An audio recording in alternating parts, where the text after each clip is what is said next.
You're watching Leafs Morning Take with host Nick Alberga and former NHLer Jay Rosehill. The show starts now.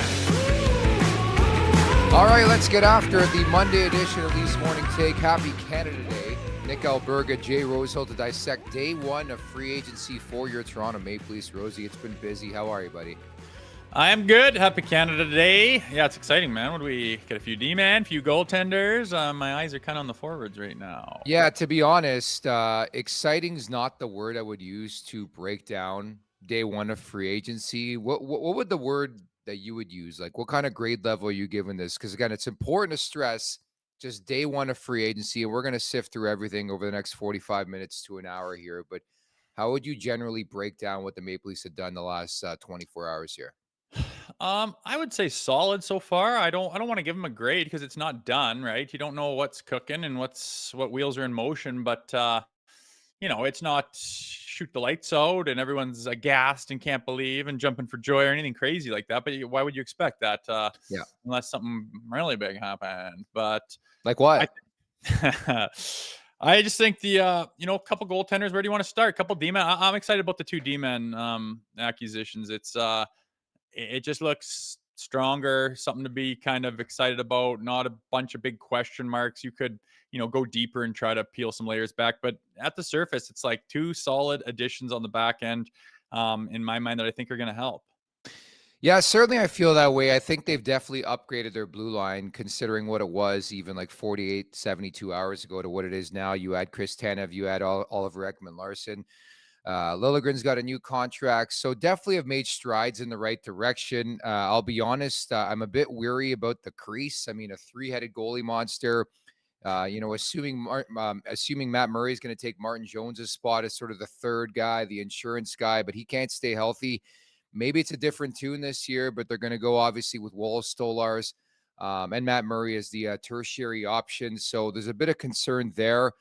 And again, I think you bring a good point. Important to stress. It's just day one of free agency. You lose Tyler Bertuzzi. So is that you telling me, if you're the Leafs, that you believe in Minton and Cowan, at least one of those guys will crack this roster, or are they still looking up front? I think there's plenty of questions, but certainly the back end's much better. I would say that. Yeah, I would agree with you. Like addressing the goalie thing, I'm not concerned about it, but it's a group of goaltenders that what can they be? Like, what is their ceiling? How will it go? Nobody really knows. Like, injuries is a big thing, right? With Joseph Woll, I think he can carry this team if he's healthy. I think he's ready to do that, and I think he's that good. I think the head that's on his shoulders is one that can handle being the goaltender, getting hot, playing a streak, having the whole city excited, and he can handle that and just stay level-headed. Obviously, there has been some injury issues in the past, and I don't believe that that's an automatic to think, well, he's going to be injured in the future. I don't believe that. I think he can go this season without being injured. Nobody knows, right? Nobody knows. So what do? You supplement that with Anthony Stolars, and I played with Stoll. He was probably 21 years old. He was up and coming, kind of big goaltender, wanting to prove himself. And he's 30 now, and he just won a cup, and he's been around that team, and he's been a pretty solid backup. His numbers have been solid, especially last year, albeit he's playing on the Stanley Cup winning team. But I think that he's capable, 100% capable of stepping in there if need be and holding that crease for a while and doing damn good while he's in there. And then if things really start to blow up and Matt Murray comes in there, people are rolling their eyes at Matt Murray as the experiment that didn't pan out type thing. I get it, but go find a guy that you want for that role, and you're not going to do better than Matt Murray. He's a very good goalie when he's healthy, and he's capable of playing really good goaltending, and he's done it in Toronto already. So if shit really hits the fan and Matt Murray's in the crease, I think that it's as good as any option if you get into that type of position. Yeah, certainly. I understand what you're saying on that front, and we'll break that all down coming up a bit later on. The Anthony Stolars addition, obviously Matt Murray coming into the mix and coming back into the mix, I should say, and also the extension of Joseph Woll we talked about a couple of weeks back. So obviously a lot of moving parts to this Maple Leafs puzzle. In general, I've been saying this for a couple of weeks. I think the biggest mistakes are made on July 1. My biggest takeaway is that you look at some of these Leafs contracts, it's not like people are like, what the hell are they doing? So that's a positive. Maybe the term on Chris Tanev, but I think all in all, I think you look at free agency, there's certainly some teams out there that made some big time eyebrow raising moves. And you look at the Maple Leafs, and all in all, people are not like, questioning, why they made decisions or how much they paid guys. So I'll call that a win. Yeah, exactly. There's not any big head scratchers. I feel like everyone we got is in and under budget, and there's no Yeah. one that's like, God, it's good you got him, but geez, you really had to extend to close the deal, and that might come back to bite us. Like you said, the Tanev term, we'll see. But I'm let's cross that bridge when we come down it in 4 years. It's not something that's on the forefront of my mind right now. I do Yeah. think that you look at the deals were in place and you're like, solid. I would have done that. That makes Yeah. sense. Yeah, that Yeah. fits nicely. Oh, there's still room there. There's not no one's pulling their hair out and yelling at the screen. So overall, sensical and solid moves. And I'm excited to see if there's some more to be done. I would like some fireworks up on the front end. Would be nice to see. You know what's refreshing? And this is, I guess, a direct shot at the previous administration, Bill, like, is somebody who actually negotiates and knows where there's an endpoint. Whereas like Kyle Dubas would just give anybody whatever they want. Like he gave Alex Kerfoot like 4 years and 3.5. And I sort of respect the fact that, yeah, I would have loved to have Nikita Zadorov be a Toronto Maple Leaf, but there was an endpoint there where the Maple Leafs were like, just we can't do this. And ditto for Tyler Bertuzzi. We both agreed it was a really good fit, but when Chicago's giving you 4 years and 5.5 sheets a year, and you're going to play with Connor Bedard, these two guys just priced themselves out of the market. And I have no problem with the Maple Leafs saying, no, we're good. No, thank you. Yeah, it's a two-way street. It's got to work for both sides, and they're not gonna like. There's no reason for them to try to one up Chicago and like Yeah. really desperate to hold on to this guy. That's the biz. And I look at Tyler Bertuzzi, and Bert just never seemed comfortable here in my mind. Mhm. He just didn't seem to settle in and get to a point where he was comfortable and had confidence. And, I don't know if that's the market or he wasn't confident in his game or just wasn't feeling it or personal stuff. I don't know what it was, but it just seemed like he wasn't fully submerged and got comfortable playing for this team. And he only got 1 year at it. And there was times where he hit his stride and was looking better. And it was what it was. And you go to free agency, he had that 1 year deal to see what he could to make of a season. And here's a really good offer, like you said, from Chicago. Play with Bedard. Really cool city, really cool franchise, and he's got some term on there, so makes sense. And you wish him well, and it's kind of nice to see a move on that's no bad blood or anything like that. It just, hey, it all makes sense. And so far, I guess if you had to give a word for what has happened so far, it makes sense. It's the Yeah. phrase I would use. They would probably describe what's happened so far. I don't think they're done, so I don't want to Yeah. give it a grade, but so far things make sense. Utter chaos in general around the NHL. I think when we look back, we'll remember the day that Steven Stamkos, was no longer a member of the Tampa Bay Lightning, goes to Nashville, going to play with Shenner. We have to have Shenner on over the next couple of weeks, get his thoughts on all that, because obviously a monster day for the Preds, getting Brady Shea coming over from Carolina. Then you add Jonathan Marchessault, the seasoned vet who won the Conn Smythe Trophy a couple years back with Vegas. Then you get Stamkos. They're a player. I think ultimately when you cover the Leafs, you look inside the division.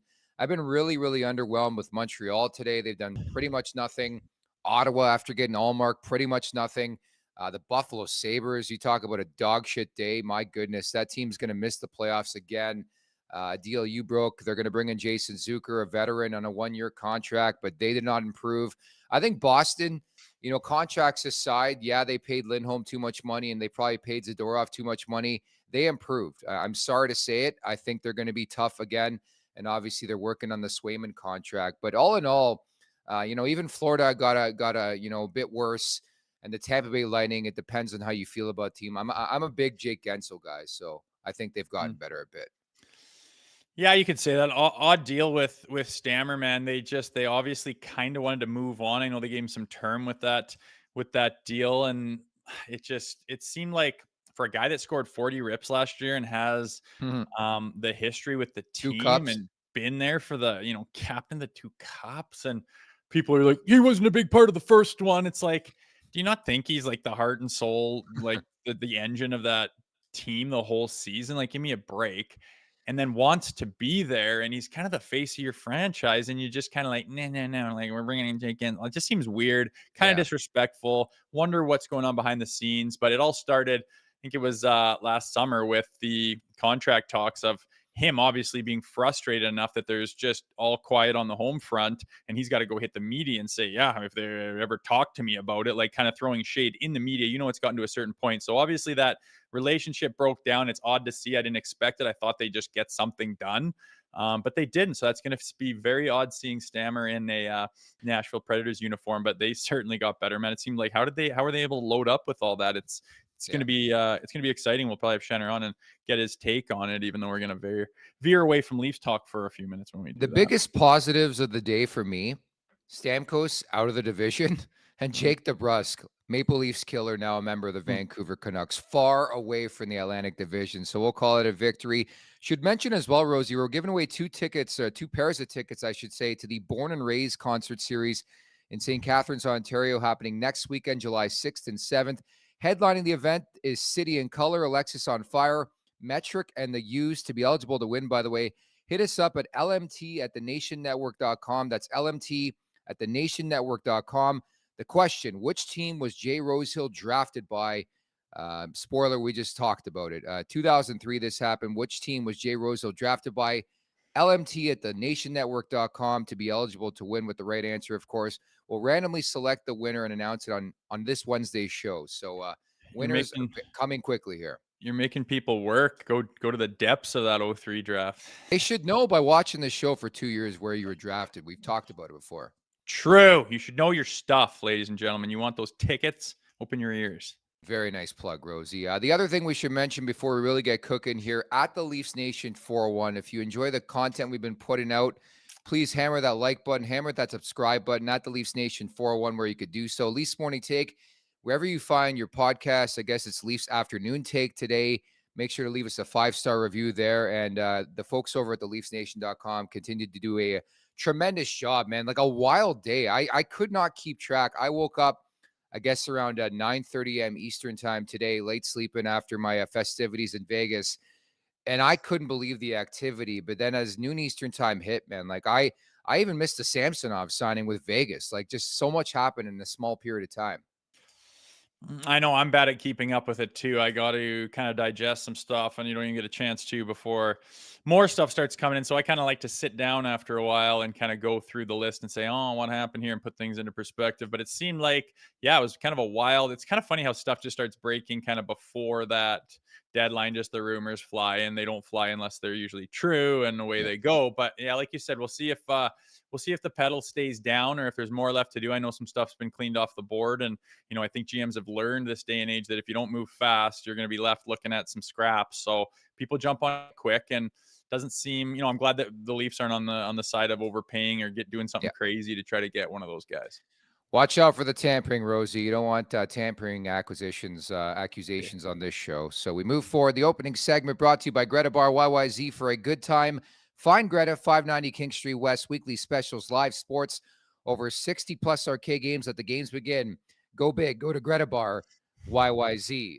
So we're going to break down everything that transpired today in different sort of blocks. We'll talk about the contract extensions. Certainly we'll talk about Nick Robertson, who's leaving Toronto. Let's start with the signings. And I know technically Chris Tanev was a Maple Leaf. They found an extension with him. 6 years, $27 million, an AAV of $4.5 million, full no movement clause, 80% bonuses, 34 years old. Your initial thoughts? Chris Tanev is finally a Maple Leaf, Rosie. Initial thought was I was glad it's done. We need a guy like that. We knew the guys that were available, and we wanted one of them. He was, pretty sought after at the deadline as well. But, people get up in arms about his age, his ability to stay healthy again. People have to play that because, teams do go through that, and there's just not a lot you can do about injuries. It's that one thing that, what do you do? Stay away and not sign him in case you sign him and he gets injured? Like, you just can't play that game or you'll be left doing nothing. But I think he bolsters it. He's a shutdown guy. I think that the Leafs, the way they're made, when you think about back to the playoffs, that big push that a team's making on you where they're cycling it in your zone and they're getting chance after chance and their crowd's building. Oh, like you need a guy like Tanev to stay in position, settle down, wait for his chance, break up that play, boom, get the thing going north. And that's what he's going to be here to do. You can play with that physical edge. I just think he's going to be a presence back there, a veteran presence. I think he's pushing 800 games in the National League. It's been around, knows what to do, and is kind of solid. Yes, we hope he stays healthy. That goes without saying. But when I first saw it, I was like, good, we got somebody done. And if you want to worry about the term of this and whether he's going to be worth it at all in 3 or 4 years, then let's talk about it then. But for right now, that's what it takes to get this guy. And I don't consider that an overspend or anything outrageous. Yeah, like you, I think the term would concern me for a guy who's 34. Having said that, I'm okay with the AAV of 4.5. It's sort of funny when the deal goes down before free agent market opens. People are like, "Holy crap!" And then you look at some of the other signings around the league, and you're like, "You know what? That AAV, I think it's doable." I think there's so many reasons why Tanev makes sense. His leadership, shutdown qualities. He's going to play on the PK. I think Lane Lambert and Berube are going to love this guy. Just what he brings to the table, cut from a different cloth, as you like to say. The way he plays in the playoffs, the guy's got like 4 teeth. He'll literally put his face in front of the puck. I think he's just generally a guy the entire team is going to love to play for. You need more of those guys on your roster. And the one thing I did forget, he played in a pairing with Morgan Riley a couple years back at the World Championship. And dare I say, for the first time in a while, they have a right-handed shooting guy who's going to couple perfectly with an offensive mind like a Morgan Riley. I think it's going to be a good pairing, and I think that's probably what the first pairing is going to look like next year. Yeah, very well could. And we'll see where the chem is. I mean, we'll see how these guys run the lines, and we'll see how these coaches run the pairings. Are they going to kind of have them in, stapled in there pretty firmly to start and just let it go and let the guys get used to each other? Are they going to try to play around and see what kind of mud sticks to the wall? I don't know, but I do know that with these additions on the back end, Morgan Riley is not expected to be this Nick Lidstrom out there and do it all, and you can kind of take the pressure off of him. And I really think that you'll see Morgan Riley blossom and stand out when you don't have that much pressure and expectations on the one guy. He's definitely being helped out back there now, and it's just, again, a more well-rounded back end that you can rely on a little bit. Like I said, when the going gets tough and you need some D to be solid defensemen and just not let the team get back in the game kind of thing, break those plays up, down low, get it to the hands of the big boys up front and let them go do their thing. And I think hopefully the plan is for those two types of styles to complement each other well here. And the other thing, too, is he has experience in Canada playing for a bigger market. It's a different animal, and I think that can't be understated considering some of the players we've seen come through town the last couple years specifically. Rosie, you can't understate that, and a veteran who's been through it all, I mean, in his career, I think you can't understate that either. Yeah, for sure. That's the thing about the veterans, like with OEL as well. You get a person who's had some pressure before, who's felt some different things. It's not like we're sitting here going, oh, I wonder what this guy's going to become. I wonder how he's going to, they've kind of already proven themselves and you know who they are. So it's more of a, we'll get that guy back there, as opposed to, I hope this guy turns into what he's supposed to. It's kind of nice to have that veteran presence. And like you said, they've got some experiences under their belts and they kind of have seen a lot. So I don't think getting to Toronto and being part of that whole machine that it is going to throw them off or intimidate them or give them something crazy they never thought of before. They've been around the block, these guys. And the one thing I've really noticed from Brad Treliving early on, I guess in the first year on the job, is like familiarity. He has certain guys, and every GM's the same. We sort of cracked about it with Kyle Dubas. If you played for the Sioux Greyhounds, you're probably on his radar, and it turned out to be true. But that's why you're seeing Tanev come in, and that's why you're seeing the familiarity as well with Oliver Ekman-Larsson, a 4-year contract, $14 million, an AAV of 3.5, coming off a Stanley Cup with the Florida Panthers. I thought he was awesome in the Cup final. As you guys know, his firsthand there for 4 of the 7 games in that series. I thought he really picked up steam in the second half of the season. This is a guy who was bought out, signs a team-friendly deal, betting on himself, and then now gets the contract. But I talk about the familiarity. Knows Shane Doan from his time in AZ, and he knows Brad Treliving from his time there. So I'm very curious about this one. There's a lot of moving parts to the Ekman-Larsson edition. Yeah, it'll be interesting where he slots in, how he fits in. But again, to complement Tanev and to be kind of on the same page, here's a guy with, 1,000 games under his belt. He's a world junior guy. He's a high first-round pick guy. He's been through a couple different organizations, just won a Stanley Cup. Like, you're paying for that experience, and a guy that's kind of always been looked at as kind of a stud, a guy that's been expected to do things, a guy that's been put in pressure situations. He's kind of been around the block, and I think that's going to serve him well in Toronto. He's going to get there and say, yeah, I kind of know what Toronto is all about. I know what to expect. He's going to go there. He's going to feel it. He's going to understand it, but it's not going to be this, wild thing that's sort of the ordinary for him that maybe he gets, buggered up by, or gets a little bit shaky and isn't quite ready for it. It's not going to be that story. This guy's, been to a few rodeos, and I like that about these acquisitions, that you kind of know what you're getting, and I'm excited to get them in there. And as far as who's playing with who and what units and stuff like that, I don't know. We know who these guys are and what they can do, and we know what we have. So we'll see what works. But the point is, we're not thin as hell going, who the hell is going to stand up for us? We're going, oh, which guy's going to be the guy to take the reins? Because there's some different options now. I think on OEL, it's unrealistic to expect he's going to be the guy who was on Arizona like 10 years ago. But I think somewhere in between I would be happy with. Certainly the guy I saw in the Stanley Cup final.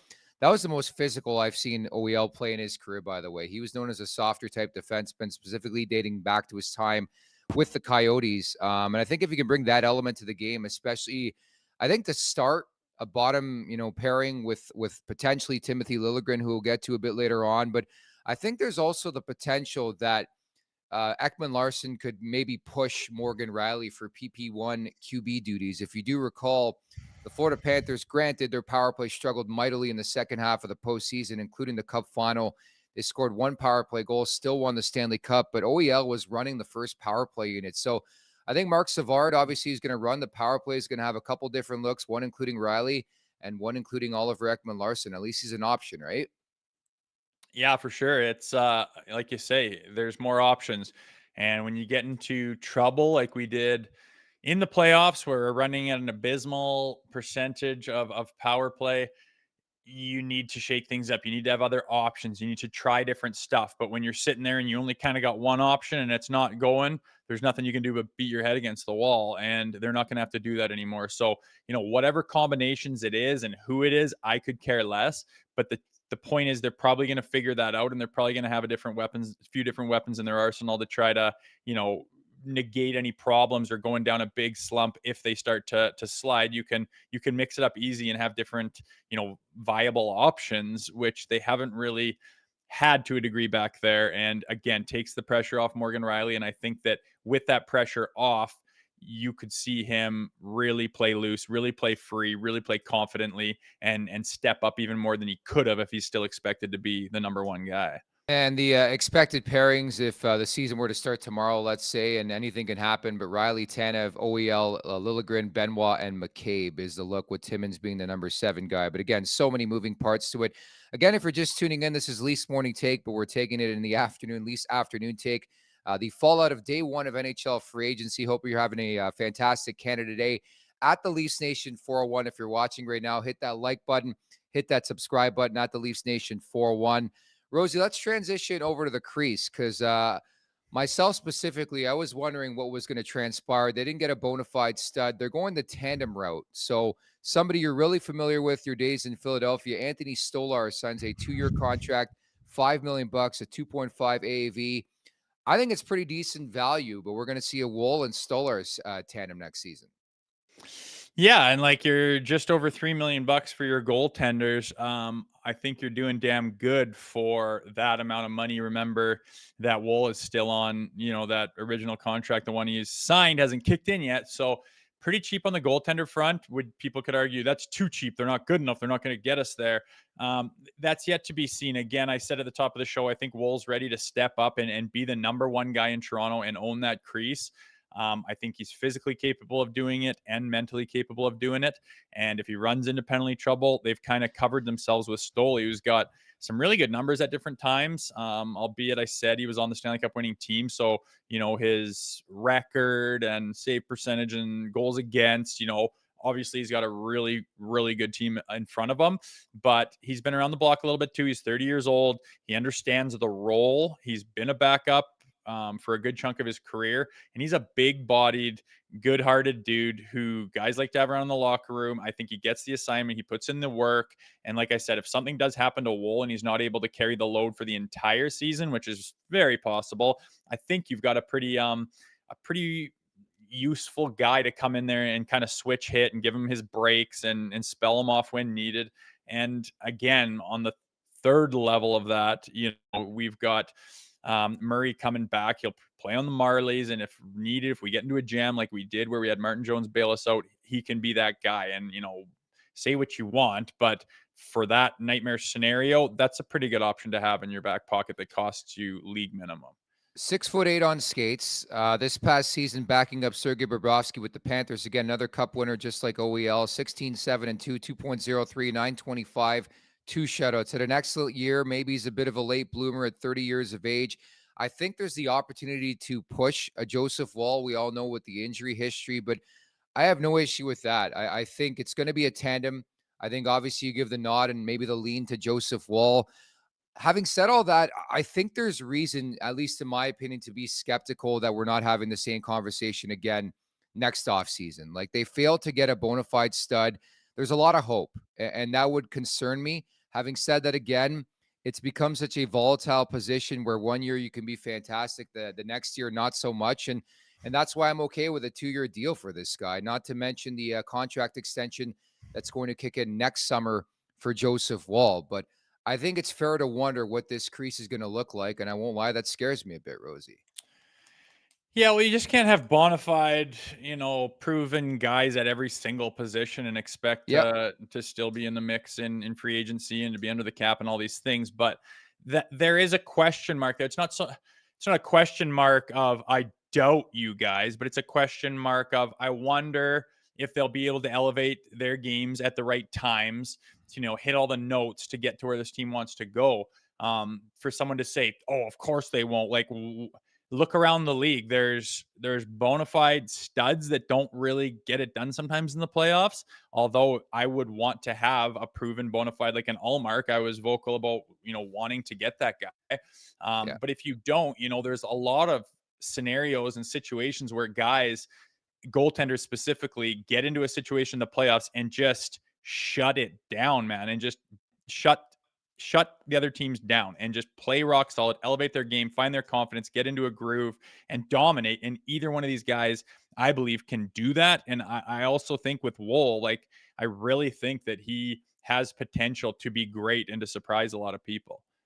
Yeah, that's fair. And again, I think it's a low risk, high reward move with Anthony Stolarz. I just would have loved them to solidify the crease a bit more. But again, it's the least of my concerns. But I am, partially concerned because of that crease and what it's looked like over the years. And it is Toronto. It's a different animal. But again, feeling semi-positive.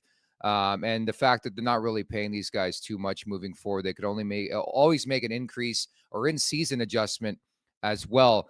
How stunned were you when I told you behind the scenes that Matt Murray was coming back?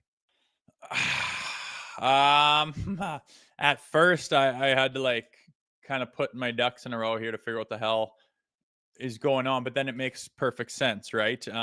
Last year they ran into problems with goaltenders and they needed their third string guy to play. And you still want to chip off those points. You still want to rattle off wins, and you still want to keep yourself in the right spot in the standings. And you can go through a month slide that really bugs your season when it comes down to the final weeks of the regular season and where you're setting up for playoffs. So it happens and you need a guy. And who is that guy? Last year, they did a fantastic job finding Jones, kind of doing some neat contract stuff with paying him a bonus right around waivers time, which probably helped a lot to get him through waivers and continue having his rights. Lo and behold, they needed him later, and he stepped in and did a great job. And if he's going to look for a more full-time position or something, understood, but we need that guy to kind of cover our ass. And remember, Matt Murray has played a lot of good hockey for the Toronto Maple Leafs. He's very capable. He's had injury problems, no doubt. And then once you get sour in Toronto, a lot of things start to go south. But at the end of the day, if you're put in that position where you're 2 goalies down and you need this guy to play for you, he's very capable of coming and do it if you're in that position, and he costs you next to nothing. So it makes complete sense on why they just kind of cover their ass with that layer on the third guy. Yeah, effectively, he's going to play the Martin Jones role, obviously, assuming he's got to go through waivers to start the year, and we'll see if that happens. But if I had to put money on the potential of Dennis Hildeby playing a game for the Maple Leafs, I would put money on that, Rosie. Again, Joseph Woll, we love him on this podcast. He has the history of being injured, and I get it. You have to look forward, not back. Matt Murray has an extensive injury history. I would not be shocked if we see the fourth goalie enter the situation. You can never have enough goalies. We talked about this so many times. Look at what Pittsburgh did last offseason. They pretty much used every guy. But I think the position has become so volatile, it is slightly concerning. I don't disagree with you on Murray. I think when he's in there, he has proven he can make a stop. It's just you don't know when he's going to play. We always talk about that infamous time you and I went to that game against Ottawa, and 1 second he was okay taking shots and warm-ups. The next he was wearing a ball cap on the bench and wasn't good enough to go against his former mates in the Ottawa Senators. So you never know, but I just am slightly concerned that their tertiary option is Matt Murray coming off an injury, mind you, too. Yeah, but if you get into the spot that you have Wool and Stolar's hurt, and then you're calling Murray and he's hurt, I mean that's a pretty unlikely scenario, to be honest. And if it does happen, here's this big Hildebeest that, damn near got a look last year. I think they just wanted to save him and not put him into a situation he might not be ready for. But if that situation comes next year, all right, Hildeby, you're in, and you're the fourth guy, and show us what you got, and here's a chance for you, and that's what'll be the story. Why we're talking about all these hypotheticals that are 3 injuries in a row at the same time, I don't know why, because it's unlikely. And like I said, if that unlikely scenario does happen, they're still covered with a potentially capable goalie, and then all of a sudden that could be the story of the rise of this Hildeby guy in the organization. We'll see, man, but that's a far fetch right now.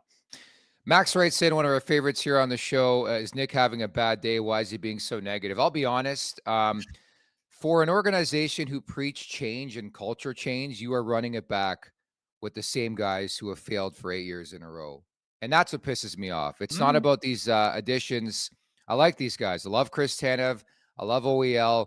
I try not to factor in the AAV and the contracts because whatever. I mean, these guys will figure it out. And I think on the paper, they're a better team. But I think anybody who watches these guys and watches the league the way I do and most people do, there is reason to be skeptical about the crease and wonder, and there's reason for concern. But that's my greater issue, Rosie, is that after all that talk to finish the season like 55 days ago, they're running it back, it seems, which is ridiculous to me. Well, the puck's not dropping tomorrow night, right? Fair. This is a couple hours into free agency. Deals can get done. Nobody knows what's going on with Mitch Marner, but if a deal breaks, all of a sudden they're absolutely not running it back, and this team looks completely different.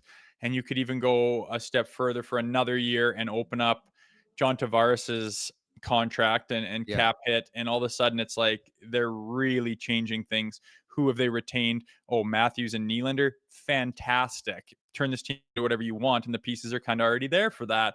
I do understand how you're running it back, but as of right now, it's not easy to not be in that direction. You have got the previous administration's no trade moves clauses that guarantees guys are hard to move. And that's what we got with Mitch Marner. And if you don't want to keep that much money in those 3/4 guys, you're going to have to make a move, and it's not easy. And one could be in the works. Maybe it's not. Maybe he's going to get dealt mid-season trade deadline. Maybe he's going to go have something happen before training camp. Maybe he'll play out his contract and walk. I don't know what's going to happen, but I just know that just because the time started ticking on free agent frenzy and Mitch Marner's still here, they're committed to running it back. I'm not ready to say that at this point in time. Yeah, again, what they said over the weekend in Vegas, Craig Berube's excited. I know what else are they going to say? And then the other impact too, obviously, is teams not having salary space. I know Vegas is still out there, but again, your options are limited because everybody spent their money today. And again, for somebody who's been optimistic that a deal was going to transpire, I just don't feel that way right now. And unfortunately, it's like out of sight, out of mind, where they almost hope or think that people are going to forget the way the season ended. But you and I cover this team on a daily basis. I do not forget how the season ended. I do not forget how Mitch Marner played in those 7 games against the Boston Bruins. And my biggest fear is coming true, that we're going to get to the season. People are going to be hot and horny over Mitch Marner getting 34 points in 18 games, calling for the Maple Leafs to re-sign the guy. That's just not how I work. I care about the playoffs and getting the job done. And bottom line, it is the definition of insanity that they're running it back with these guys. 8 years, Rosie. We're talking about a decade. Like, where were you 8 years ago? I think still in the National League, man. I don't know, but I know. And we have been, it's just when you do go down this conversation, I know I've been there. I get it. The one thing that keeps standing out to me is it's not that their goalies have let them down and their D have let them down. It's that these big dogs have let them down and they haven't been able to score that big goal. We just watched a ton of playoff hockey over the last couple months, and these big dogs that rise up when that team is just boiling to this pressure cooker. And oh my God, the next mistake is going to be the game. And who is it? It's X, Y, or Z that stands up and boom, wins the game for you. Those guys just didn't do that. And oh, fuck, we're down 1-0, but we get a power play 5 minutes into the first period. Didn't start very well, but here we are to get this thing back on. Nothing. We get another power play. Thank God. Nothing. Running at 4.8%. Are you kidding me? It's those guys that need to get going and need to do something. And if Mitch Marner is on the team, I have my doubts and I have my reservations about the level of commitment to be able to change who you are and how you want to play in the playoffs. But whoever's on that roster, whether Mitch is part of it or not, this includes, Willie and Austin too. Time to have a big breakout playoff season and time to get the job done on the scoreboard when you get your chances. And it's funny that, there's two sides of this coin all the time of they don't have the D and the goaltenders, and everyone talks about that. But it's like, well, all these guys you're paying these money to haven't exactly shot the lights out and done their job in the playoffs, which is kind of like, it's just so demented because it's just backwards, and it's not like what you'd think this team would do. It makes no bloody sense is my point. And I don't know, man. We'll see. But I do think that a different mentality from Craig Berube, different identity, mix the guys up, give them some more help on the back end, I don't think is going to hurt at all. And I just still have reason to be pretty optimistic about this team because I just know that at any point in time, any season, things can just happen and you can never predict how it's going to go. And there is a chance that this team just becomes, the top of their potential and shows what they're really capable of and fucking blows everyone into the water. In Chief we trust. Let's talk about some of the positives and the contract extensions. You and I put something together on Sunday regarding Max Domi. Make sure you go and check that out at the Leafs Nation 41 here on YouTube. Hit that subscribe button, hit that like button. A 4-year extension, $15 million, AAV of 3.75, a nice tidy piece of business. Love Max Domi, and most importantly, love what he did in those 7 playoff games against the Boston Bruins. I know, man. He checks a ton of boxes, right? He's got some skill, can put up some points. He can play with some grit. People, I mentioned his PIMs, and people are like, what the hell are PIMs good for? I know it is a weird thing to always kind of look at a guy's PIMs and think that a little bit more of them is good when you're putting your team at a disadvantage. But, that's kind of left over from when those 5 minutes were important. It just shows that you're gritty, that you're physical, that you're in there and in the tough areas. And when you go to those areas for 82 games straight, you're going to rack up some penalty minutes. And keep in mind, those could be 5 minutes where you're stoking the team and sticking up for people and putting other teams in their place. That could be coincidentals. That could be lots of different things, but it shows that you're not just out there tiptoeing, pussyfooting around on the perimeter is my point. And Max Domi doesn't do that, but he's not, one dimensional. He can play and he's got some skill as well. And the biggest thing to me is he wants to be in Toronto. He loves the Maple Leafs. He loves being a Maple Leaf. He can handle the media and he plays with bloody passion. So all of those check so many boxes for 3.75. Get the hell out of here. It's a slam dunk. Character guy too, and again, a guy who wants to play here. It's tough to find guys who want to be here and stay here, and grew up Leafs fans, and obviously in the shadow of your father. And I again, in the second half, I thought he was awesome. Really found his identity, found his role. So Max Domi, 4 years, $15 million, a Leaf long term, and again, love his versatility. He was a third line center, bits and pieces last year, finished the playoffs on the top line, building chem with one guy who's now with Chicago and Tyler Bertuzzi, the other in Austin Matthews. So love the versatility, and I love that he's got the relationship as well with Craig Berube. Both sides have spoken glowingly about the ability to work together. So that's going to be a lot of fun to monitor as we move forward here. Joseph Woll, an extension we talked about last week, Rosie, 3 years, $10.98 million. So an AAV of 3.66, kicks in after next season. Again, like this contract, I think you're paying for trajectory, but if Joseph Woll can stay healthy, I think he hits a home run with this contract, and the Maple Leafs hit the home run where it's like really, really good value. Yeah, I'd agree. I think that by the last year of this contract, there's a good chance that he's pretty underpaid, especially with where the cap and whatnot's going. I think it could look sweeter and sweeter as time goes on. And like I said earlier, I think the sky is the limit for Joseph Woll. I don't know what he's going to become. I'm not making any guarantees or predictions, obviously, but I just think that the way he's built and the way he operates, his athleticism, his his mentality in the crease when he's playing, you can see it. He's very calm. He's very confident. He's very poised. And that really creates, an environment for the rest of the team to be put at ease all the time. They're not always like, every time there's a chance, every time there's, some, offensive zone action in your defensive zone, you're not always worried that this guy's sliding around fucking desperately trying to get and flopping around. And no, he's solid. And I just love that about him. And then when you talk to the guy, we've interviewed him several times on this show. You hear just the way his manner is, and he just seems like, fuck, there's a guy who doesn't let a lot of outside stuff bother him, who's very simple, very straightforward, very focused, knows who he is and what he is. And I think it's gonna be really hard to rattle him. And for those reasons, I think that he has a chance to really flourish in this role with the Leafs. And it's easy to forget, but before he got hurt in December, he was trending towards grabbing that number one job. I want to see him grab it by the balls next year, man. Just, I love that Anthony Stolarz is going to push him, but I want to see Woll grab that number one role. And again, if he does grab it, and if he can stay healthy, which again, sadly has been a big if in his career, it's going to be a home run. It really, really is. Because you look at some of the other goalies in the league, what they're getting paid, the fact that the cap's going to go up again next year, projected 4.5 again. I think this is a really nice, tidy piece of business. And that's been a growing trend and theme so far with Brad Treliving this summer, has been some pretty good business done in terms of negotiating contracts, especially when you compare it to like the previous administration.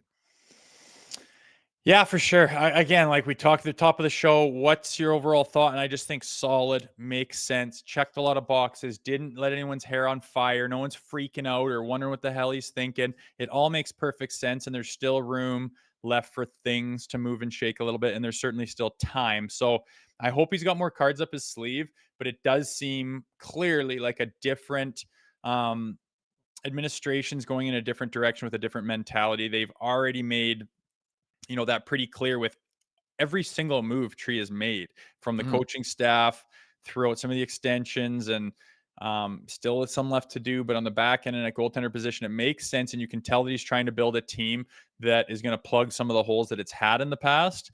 But again, it's so sad. It's so odd, and it doesn't make sense. But my biggest question mark is, are the big boys going to be the big boys this year? Are your stars going to be stars? Because that is the thing that keeps letting them down when it matters the most. And it just doesn't make sense, because it seems like that's their strength, and they're supposed to be weak at the other important areas of the team. But the Leafs just do Leaf things, and they lose in wild ways. And I hope that trend stops with the new, identity of this team now. Yeah, that's a thing too. I think when you look at them, unfortunately, we're going to have to wait until the springtime to find out, right? These guys are going to be stars in the regular season. It's going to get to the postseason.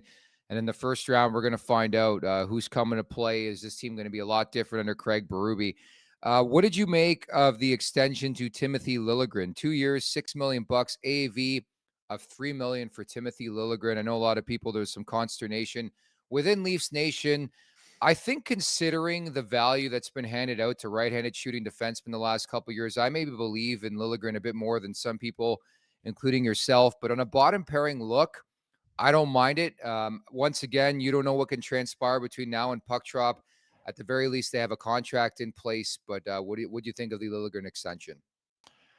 Yeah, I mean, he has room to grow, room to get better. He has room to show, what he has. I think, say you put him with OEL, they could be that solid pairing, and it could settle him down, allow him to kind of, not be running around and just say, "Oh, I just have to take care of my side of the ice, and if I get into trouble, there's going to be a pretty solid guy beside me that's going to help me out and provide support." I think that could help him kind of take another step with his game. These are all hopeful things. You never know what guys are going to do. But when, you broke down these pairings, I mean, if you got Tanev Riley, OEL Lilligren, and then like Benoit McCabe, I think could be like the sleepiest, most exciting, third pairing that we could have. I love what Benoit did. I love McCabe back there. Are they world beaters? Are they studs? Are they going to win you series and championships? No, but you look at how these guys could potentially complement each other and how their games are are matched to each other. You're kind of a pretty well-rounded back end right there. And if they start to get the chem, and if they're coached well and they create a system that works really well, that they all gravitate towards, it could be a solid back end, which I don't think that you've said about the Leafs in quite a while. It's very true. Much different looking back end than say they started last year, and I think they're getting stronger, more mobile as well. They need some puck moving abilities as well. You'll get that with a guy like Oliver Ekman-Larsson. Should mention as well, again, a lot can change over the next couple of days leading up, obviously, to mid-July. But I guess Bob McKenzie, the TSN outsider, stating that the Oilers and Leafs are fighting for Jeff Skinner, who was bought out by the Buffalo Sabres, which I think is interesting. Had a down year by his standards, still pretty decent, 20-plus goals. Had a monster year last year at 82 points, but it sounds like a shorter term, team friendly type deal. This is a guy who has yet to play a playoff game. I don't know if I see the fit, quite frankly. Like, I think he's a good player, but I don't want any more smaller type guys in my top six, Rosie, unfortunately. Yeah, interesting, man. It depends what he's going to cost you, and you're just trying to think of that team and how those forwards are going to work together, what the combinations could be, the identity of what, does that go in the direction that they want to go. But when we talk about what we just talked about, of them just being absolutely snake bitten at the times where you need to score goals with all this goal scoring prowess that the team is supposed to have and does have a lot of the time, just not when you really want it. Maybe he's a guy that can squeeze in there and provide some of that, and hook up with different guys and find some chemistry and really complement somebody on that forward roster really well. I don't know what his term's going to be. They haven't got him yet, but I could see why they'd be like, hey, if we can do it for this, it makes sense to try it. But I mean, I don't think they're thinking he's the missing piece that we absolutely have to complete the puzzle or anything. But like you said, sometimes the scraps are all that's left after a couple days, and you're looking around going, well, we really want to upgrade this area, and it's like, well, good luck, boys. That's come and gone, and it's just a ghost town right now. So that might be part of the thinking as well, as jump on a guy while you can. He's a good player. Yeah. Good player. Don't get me wrong. And I think Hard you're worker. He's looking. got some grit, doesn't he? Like, he's kind of a Yeah. little spicy guy out there. I've seen some shit he Yeah. did. I remember when he came into the league. Smaller guy for sure, offensive minded, but I kind of remember him having some ratty ways about him and Yeah. working really hard, skating hard. You can sniff that puck out like a dog, and maybe he falls into a role that he really enjoys in Toronto if he gets here. We'll see. Really good skater, Yeah. right? So he potentially could be a fit. We'll monitor that over the next couple hours and maybe next couple days. But yeah, it sounds like the Leafs and the Oilers could be fighting over Jeff Skinner, which is kind of intriguing. One guy who I don't think is going to factor into this team moving forward. We've speculated about this a bit, but Nick Robertson has requested a trade, Rosie. 2019 second round pick, 22 years of age, 87 career games, got 17 goals. I think the writing's been on the wall for a while, and we'll see if it comes to fruition. But your thoughts on that? He's only 22 years old. Hey, doesn't that kind of blow your mind? I know. Seems like he's older. I know he's one of those guys that has fallen into you're kind of too good for the American League at times, but when you get called up, you're put into a role that you're not really suited for. Therefore, you don't have success. You don't, cut out a job for yourself there. And then the situation that got you called up changes or rectifies itself, and back down you go, only to waiting for your chance. But, a guy like that I've seen a million times by being a player who's been up and down from the minors to the NHL a fair bit before. You see guys all the time where They're lighting up the American League, but you get called up and it's like, well, what are you thinking you're going to take? William Nylander's job? Do you want his ice time? Like, that's not happening. So here's what you get, and it's not really what they're suited for. And if he's feeling that and doesn't feel like he's got the right crack and wants out, again, you can sell the fact that he's got tons of upside and he's very young, and you could try to get something in return for him, or he could be the sweetener in a deal to finally push something over the edge as well, which I think they'd be more than happy to throw him in since he wants to be there. He's not really in the plans. They've tried it. It hasn't worked out. If he can be the kicker in a deal, then by all means, get that thing done. Yeah, normally I would be like, how dare you at 22 request a trade? But I understand this, man. Like, I think the writing's been on the wall where if you're the player and you're the agent of the player, you have to push this along. Like, I couldn't agree more. Like, if Nick Robertson's on San Jose, dude, he's in the top 6, but it's just not a fit in Toronto. And sometimes you have to move on. And I think the unfortunate nature of this sport is he could easily go somewhere and light it up and really, really find his way. But I think if you're the Maple Leafs, it's just time to move on. And I actually respect the player for, hitting this right on and being like, you know what, we got to push the envelope a bit and request a trade and see where it goes. But I think it's also important to stress just because he's requested a trade doesn't necessarily mean he's going anywhere. But I have nothing but good things to say about Nick Robertson. It just hasn't fit his style, his brand. It hasn't fit. Unlike most people, I think they've given him various opportunities to stick at the NHL level, hasn't been able to find it. Yeah, I question sometimes, like, who is he and what is he? What is he capable of? Like, he seems like kind of fringe, kind of perimeter. Yeah. Like, I look back and there was an overtime goal. Maybe it was not this season, but the one before, where it was just huge. And there's times where he's clicking out there and he's got the skill. He can finish the plays. He can set them up. He looks like he's good enough sometimes. And then it's just like he's just not. And it's just like, well, sorry, you're just not quite at that level. You're not quite that caliber of player. He's kind of a bubble guy. Whose job is he taking out there? Yet he's not really capable of playing like a shutdown grinder, dump and chase, bang the body type of role either. So sometimes you wonder, like, where does he fit? And like you said, if he's in San Jose, there you go. Here's your cookies. See what you can do with it. See if you can make a career and earn a contract. But a lot of organizations, you put him in there and it's like, he's not going to cut the cheese at this position, but he's not really suited for this position. So he's kind of left in no man's land. And I think that's what he fell victim to in Toronto. And, I think if he wants to be that stud, that goal scorer, that playmaker, that big boy, he's going to have to keep getting better. But like we said to start, he's only 22 years old. I think that's what's on his side. Let's talk about departures, Rosie. A move you broke. Insider, Rosie Bomb, Tyler Bertuzzi, 4-year contract, 5.5 sheets per season. Which Chicago? Your thoughts on Bertuzzi leaving and landing in Chicago, man? Did I wreck the show and like talk about a whole bunch of the Yeah. points at the very beginning? No, it just, again, people tune in at different times. We're all good here, bud. Sometimes I don't read the notes that you put together so lovely, Nikolai. No, to me, it makes sense. Connor Bedard, Chicago's an awesome place, awesome organization. He got the money, he's got some term, and he gets to go play with Bedard and see where his career takes him. I would be very excited if I was, him or with him or his family member. It's like, damn, this makes sense. What a great offer. No wonder you took it. I get it. And I just don't think, like, I'm a fan of Tyler Bertuzzi. I like him. It just didn't seem to me like he got comfortable with the Toronto Maple Leafs being a Toronto Maple Leaf. Something was bugging him. The things weren't going his way. He wasn't getting the bounces. God damn, I can't tell you how many chances that guy's had in front of the net where he's doing all the right things. The puck just won't go across the bloody line. And I feel for him in that sense. But he just never felt like he got comfortable or confident in a Maple Leafs jersey, and he just had that 1-year deal to see what it was. And I just think it's one of those times where you part ways and says, hey, sorry, I wish we could have been something special, but understood. And it's kind of like a mutual parting of ways. And we see what else we can do with the room that he would have taken up. Look, another core 4 casualty. I'm sorry to say it. This is the risk you run when you pay 4 guys that much money. I know it's a broken record, man, but there's been so many guys they've lost because they couldn't pay, and Bertuzzi's among them. The biggest, of course, among them, Zach Hyman, who was 1 win away from winning a Stanley Cup and was great and scored 70 goals this year.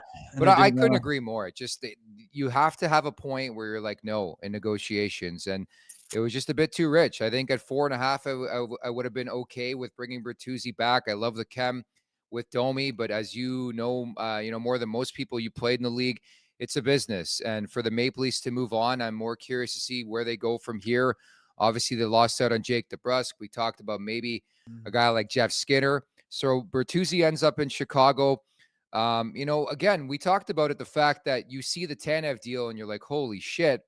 But then Joel Edmondson gets 4 years, 3.8 per season from the Los Angeles Kings. Let me ask you right now, would you like that contract? Or are you okay with Oliver Ekman-Larsson at 4 years and 3.5? I know the way I'd answer. Yeah, me too. I'm excited for Larson. I liked Edmondson. I liked the way he played physical and was banging it around, and he seemed like a guy that would be on the fans would be a fan of. But if you look at their acquisitions here, it Yeah. just looks much better. Like the veteran and the more premier talent, more. I mean, I know the guys are getting older and whatnot, but it's just more solid players, like more proven players, more upside to these players. And I'm happier right now with our decor than I have been in quite a while. And I just said that, but if you go down it with the OEL and Tanev, it just complements some other guys really well. And I loved Benoit last year. I thought he was the unsung hero, and I really liked McCabe as well. I liked how he, could be physical, could be a leader, was tough, would play hard, and could be smart and simple. I'd never had a problem with any of those contracts on the back end. And when I see people that are bitching, I say, look to that Edmondson deal. And what would you say if we did that one? So I don't think they've been overspending, overpaying, or overterming. I think they're just fine. Everything makes sense. Yeah, and in essence, it's all about balance too. So you're reallocating that Bertuzzi money on the back end to create more balance and depth on the blue line. It makes a lot of sense. Obviously, they're going a bit cheaper in between the pipes, but man, Ilya Lyubushkin signed with Dallas, 2 years, 3.25 mil per season, short-term contract. But again, like a right-handed shooting guy, he's getting 250 grand more than a Lilligren, who I prefer, quite frankly, over a Lyubushkin. Maybe you disagree, maybe you don't. So Lyubushkin goes there. Noah Gregor ends up with the Ottawa Senators on a 1-year contract. And it sounds like Ilya Samsonov is headed to Vegas, Rosie. Yeah, some departures that don't make me cry. Those are kind of, in the big scheme of things, when you're talking about where this team needs to go, they're kind of filler guys. They're kind of placeholders. They're not world beaters. They're fine. They're NHL caliber. Absolutely. Just not anything that, we're going to be thinking is the difference maker on why we don't get to where we were trying to go. So they're just kind of footnotes to me. Guys had upside. You tried them. That you got to have those guys on their team, and some of them are going to go try their place another team. I don't think anyone's crying this morning in Leafs Nation about it. It's afternoon, but it's okay. I guess our schedules are out of flux and whack because we're doing an afternoon show instead of the morning show. But it's time for the last call, brought to you by Bet365. Open an account with Bet365 today and bet on a huge range of markets. So whatever the sport, whatever the moment, it's never ordinary at Bet365. In general, I think the futures market would intrigue me today. You look at the Maple Leafs, you look at New Jersey, man, Nashville had a pretty monster day. But I always say teams do not win on July 1st. I mean, there's been so many examples of teams that have been, monster players in free agency and done squat when it matters. But I think the market's going to move big time on teams that were busy here.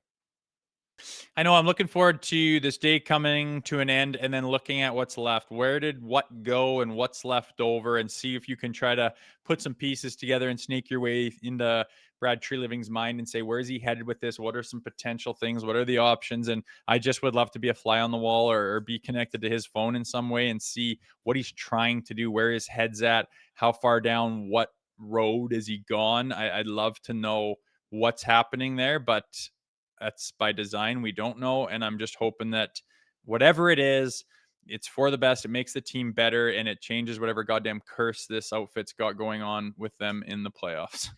And so that's going to do it for our coverage here of day one of free agency, a chaotic day, but certainly a much different Maple Leafs team taking shape. Of course, like the first true summer, I think, under Brad Treliving. And I think both of us are optimistic. We're feeling positive about the direction of this team. Craig Berube coming in. Again, there's still a bit of skepticism to my world because I wanted a big time trade, and maybe it still does happen. But generally speaking, I do have a lot more optimism moving forward and a lot more faith in this franchise, albeit I think it is time for a culture change. And I don't want to lose sight of that in this podcast, Rosie. Yeah, I would agree. If you take a step back and say, is there going to be changes made to this team, whether this is it or not? They're very different. The head Yep. coach is the biggest thing for me. It's what gives me the most excitement. Nothing set in stone, obviously, with some of these positions and some of these players they've signed.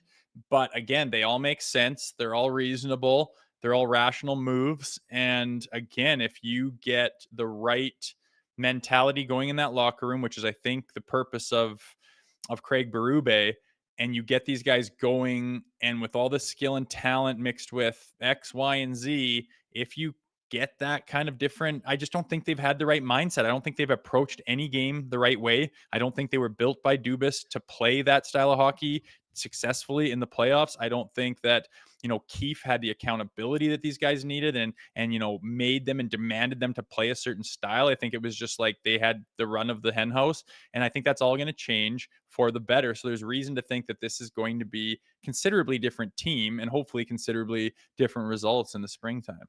I know people like beaking me in the chat. These are sunspots, by the way. People are asking if I got punched in the face. I don't know what I did. Obviously, I roll out in the sun quite a bit. These are sunspots. So I wasn't punched in Vegas. Okay, Rosie? Jesus, people hyper analyzing. I thought you just had some makeup on for the pod, bud. That's all I No, thought. I just got a face for radio, man. There's nothing I could do. I got sunspots on my face, but people in the chat actively asking me to go checked out. So I want to let you know that I did not get punched in the face. There are sunspots. I think you look sharp today, buddy. Thanks, I don't know what man. you guys Thank are you. talking No, great about. job today. Programming note as well. We're gonna, get into our summer programming mode. We're gonna come at you 3 times a week, at least for the first half of July. So the next show scheduled for 11 a.m. Eastern time on Wednesday, July 3rd. Having said that, as you know, Rosie, if something breaks tomorrow or later tonight, we will get together for like a quick hitter, as we did with Max Domi yesterday. So again, we remain your one-stop shop, your destination for all things Toronto Maple Leafs at the Leafs Nation 401. Hit that like button, hit that subscribe button. Any last words, Rosie, to wrap? No, I like it. You want Leafs content. You want to know what's going on. Just keep her tuned into us because we're doing the same damn thing. And we're pulling some strings to get you the info much as we can, man. We love doing it. Might just have to wear sunglasses for the next couple shows. I think it was just because I was baking out in the sun in Vegas, man. The sunspots get louder and more profound. I think you're overthinking it, man. Don't let those chatty Cathy's in the chat get into your head. No more tampering conversations on this podcast, okay, Rosie? Next year, we're going to wait until noon Eastern time before we drop stuff. Along with everybody else, right? Yes. So that's Jay Rosehill. Thank you to producer Vic on the ball as per usual. Happy Canada Day. The most ignorant part of July 1st is how many Americans don't realize it's Canada's birthday today. So happy Canada Day. So proud to be Canadians and so proud to support and talk about the Toronto Maple Leafs, and all of you in the chat. You guys have been phenomenal at the Leafs Nation 401. We'll talk on Wednesday. Take care. Make sure to check out more of our content right here on the Leafs Nation YouTube page. We got long form interviews, we got clips, we got epic rants by Jay Rosehill. We simply have it all. And don't forget, you can find out much more at theleafsnation.com. Thanks so much for watching.